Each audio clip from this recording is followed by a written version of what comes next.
பக்கம் இருக்கு.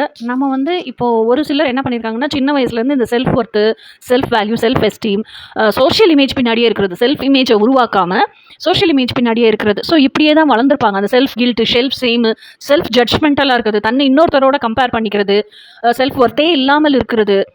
இப்படியெல்லாம் அவங்களே டிசோன் பண்ணி வளர்றது. இப்படி தான் வளர்ந்துருப்பாங்க.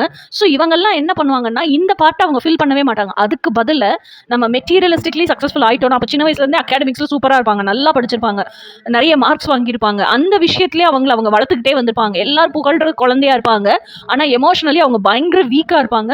ஆனால் மெட்டீரியலிஸ்டிக்லி சோஷியலி என்ன சொல்கிறது, நல்ல பேர் எடுக்கணும் அப்படின்னு நல்ல ஒரு ஜாபில் நல்ல எல்லாரும் பரவாயில்ல இந்த பிள்ளை பாரியா நல்ல ஒரு வேலையில் போய் உட்காந்துச்சு, அல்டிமேட்டாக எல்லாருக்கும் அதானே வேணும் அப்படின்னு சொல்கிற அளவுக்கு வாழ்வாங்க. ஸோ அப்போ என்ன அர்த்தம்னா, அவங்க எமோஷனல் வீக் சைடை சரி பண்ணாமல் மெட்டீரியலிஸ்டிக் சக்ஸஸை வச்சு ஃபில் பண்ணிட்டாங்கன்னு அர்த்தம். அப்போ ஃபினான்ஷியல் அபண்டன்ஸ் இருந்தும், ஃபிசிக்கல் ஃப்ரீடம் இருந்தும், எமோஷனல் செக்யூரிட்டி மட்டும்தான் இருக்குது, அங்கே எமோஷனல் ஃப்ரீடம் இல்லை.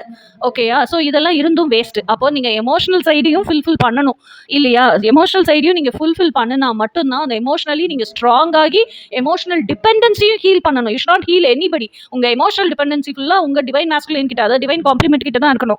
வெளியே இருக்கிற ஆட்கள் யார்கிட்டயுமே இருக்கக்கூடாது. ஓகேயா? ஸோ அப்போ இந்த எமோஷனல் டிபெண்டன்சியும் ஹீல் பண்ணி எமோஷனலி யூ ஷுட் பி ஃப்ரீடம்ஃபுல். இப்படி இருந்தீங்கன்னா தான் you will become whole and complete.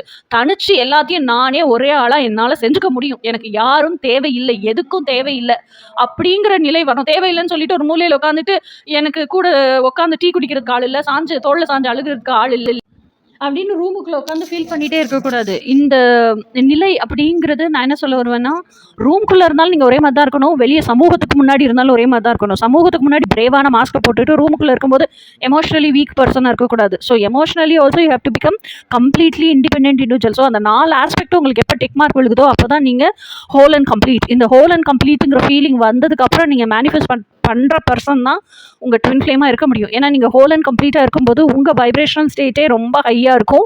அப்போ அந்த வைப்ரேஷனல் ஸ்டேட்டில் நீங்கள் யாரை மேனிஃபெஸ்ட் பண்ணுறீங்களோ, ஏன்னா நீங்கள் ஹையஸ்ட் வைப்ரேஷனில் இருக்கீங்க, அவங்க தான் உங்கள் ட்வின் ஃப்ளேம். ஓகேயா? ஸோ இப்போ தான் நீங்கள் ட்வின் ஃப்ளேம் பர்மனன்ட் ஹார்மோனியஸ் யூனியனை அச்சீவ் பண்ண முடியும். ஃபஸ்ட்டு இது வர்ற வரைக்கும் உங்கள் எனர்ஜியை லீக் அவுட் பண்ணாதீங்க. கான்சன்ட்ரேஷன் அண்ட் ஃபோக்கஸ் முழுக்க உங்கள் இன்னர் ஒர்க் மேலே இருக்கட்டும், அதுலேயே இருக்கட்டும் கவனம்.